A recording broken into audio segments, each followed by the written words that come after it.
Of course, both sides are talking about intensifying the operation since these talks have been canceled. Many civilians have already died, as you've mentioned. A lot of people were pointing to that, the one where the 4-month-old baby in Bukidnon was killed, saying that was the last straw. So what narrative is your side willing to share in terms of all of these deaths, all of these so-called ambushes in the insurgency? Well, I should comment on this termination business of Duterte. The NDF itself is sick and tired of Duterte terminating the peace negotiations as many as 3 times within 6 months. He's nuts.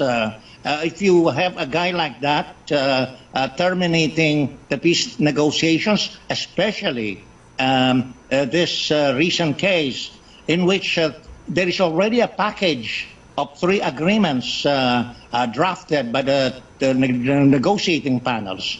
There is a draft for the release of all political prisoners. The first 2 parts, the parts on agrarian reform and rural development and national industrialization and economic development. And this long wished for ceasefire agreement from Duterte's side, no? There is already this prepared draft concerning coordinated unilateral ceasefire that would follow the stand-down agreement.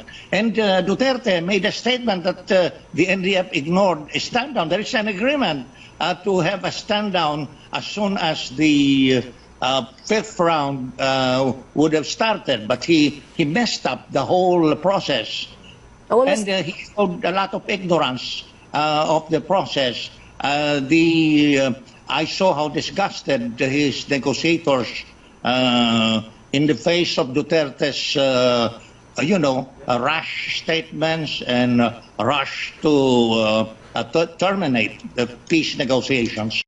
What is the response that the NDF is willing to do in relation to the violation?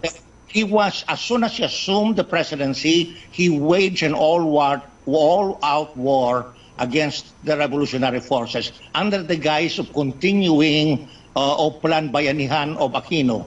Up to the end of 2016. Then he launched his own Oplan Kapayapaan in January 2007. He's a big swindler.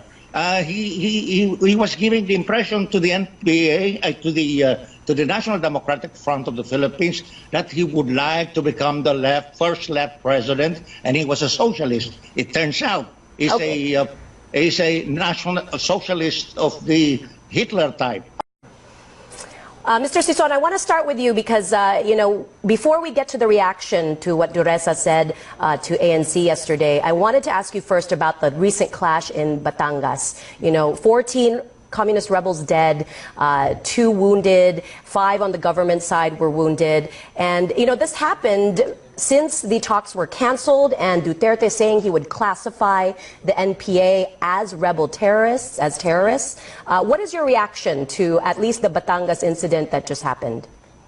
Well, you cannot trust the claims or the false news being generated by the Saiwar officers of Duterte's army, the same way you cannot trust the false news from his troll army. I think the human rights organizations should be able to go there and